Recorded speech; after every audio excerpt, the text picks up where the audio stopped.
ফিলিস্তিনিরা বিশেষ করে বাচ্চারা ওরা ক্ষুধার ঠেলায় কাঁচা ঘাস চাবাই খাইছে, মাটি থেকে ঘাস তুলে তুলে খাইছে, গরুর খাবার তারা খাইছে। কিন্তু ওদের মানবতার মধ্যে অনেক কষ্টদায়ক জিনিস আছে।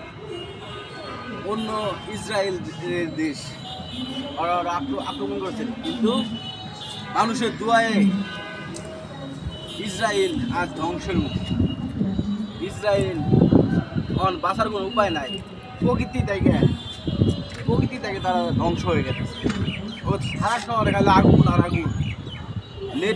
নেটে দেখলে এইখানে দেখা যায় ইসরায়েলের ধ্বংসের মুখ। কারণ